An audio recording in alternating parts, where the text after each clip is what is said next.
Kansara DTV news ગુજરાતીમાં આપનું સ્વાગત છે। નજર કરીએ આજના મુખ્ય સમાચારો। ઝઘડિયા તાલુકાના ફીચવાડા ગામે તસ્કરોએ 2 મકાનને નિશાન બનાવી ₹25.82 લાખના સોના ચાંદીનાની દાગીનાની ચોરી કરી જતા ઉમલ્લા પોલીસે તપાસ શરૂ કરી છે।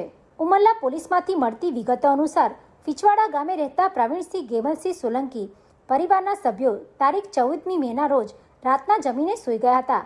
દરમિયાન તસ્કરોએ તેમના મકાનને નિશાન બનાવી રસોડાની બારી ખોલી મકાનમાં પ્રવેશ કર્યો હતો અને તિજોરી તોડી તેમાંથી સોના ચાંદીનાના દાગીના તેમજ રોકડા ₹51,800 મળી કુલ ₹22,97,000ની આ માલમત્તાની ચોરી થઈ હતી।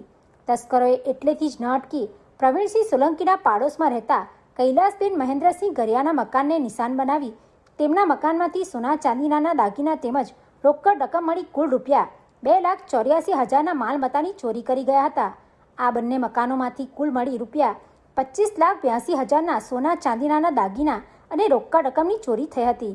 આ ચોરી અંગે હરદીપસિંહ પ્રવીણસિંહ સોલંકીએ ઉમલ્લા પોલીસ મથકમાં ફરિયાદ નોંધાવી હતી। ઉમલ્લા પોલીસે ગુનો નોંધી તસ્કરોને ઝડપી પાડવાના ચક્રો ગતિમાન કર્યા છે। Pintu Modi, DTV news, Ankleshwar.